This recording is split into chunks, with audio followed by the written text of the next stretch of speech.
Guys good morning, welcome back to Kartiki's kitchen. मी आज बनवलं तर लाल भोपळ्याचे पराठे। तर आपण मोस्टली वरणात किंवा भाजी किंवा घारगेही बनवतो त्याचे। तर मी आज पराठे बनवले। तर असा छान हा हेल्दी पदार्थ ट्राय करून बघितला मी आज।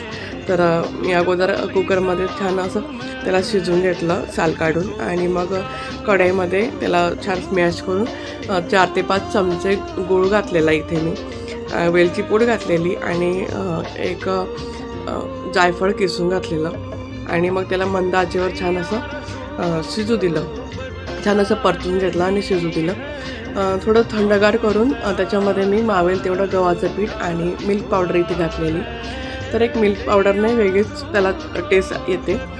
तर तुम्ही हे ट्राय करू शकतात। आणि मग अशी छान मऊसूत कणिक मी त्याच्यात मळून घेतलेली, त्यावर तेलाचा हात किंवा तुम्ही तुपाचा हात लावून छान असं मळून घेऊ शकतात। आणि मग इथं मी छान असं छोटासा गोळा घेऊन त्याला असं जाडसर पराठ्यासारखं लाटून घेतलं, आणि दोन्ही बाजूने तव्यावर शेकून किंवा भाजून तेल लावून किंवा तुम्ही तूप लावून भाजून घेऊ शकतात। असं छान गोल्डन कलर येतो त्याला, आणि नुसतंच खायला खूप छान लागतं। किंवा तुम्ही शेंगदाण्याच्या चटणीसोबत किंवा तिळाच्या चटणीसोबत किंवा बटाट्याची सुकी भाजीसोबत, लोणच्यासोबत तुम्ही खाऊ शकतात।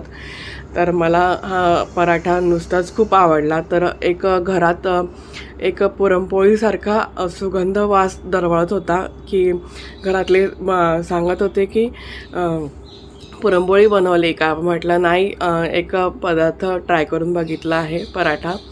तर असा छान पराठा झालेला हेल्दी।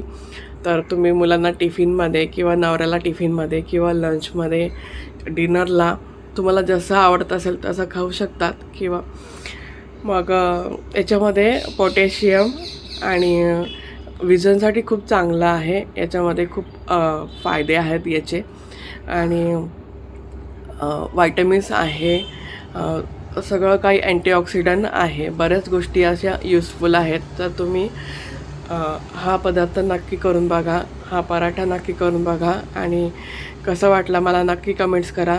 जास्तीत जास्त लाईक्स करत जा, आणि माझ्या चॅनलला फॉलो करा। यूट्यूब चॅनलला सबस्क्राईब करायला विसरू नका। तुम्ही नवीन असाल तर जास्तीत जास्त सबस्क्राईब करा माझ्या यूट्यूब चॅनलला, आणि थँक्यू।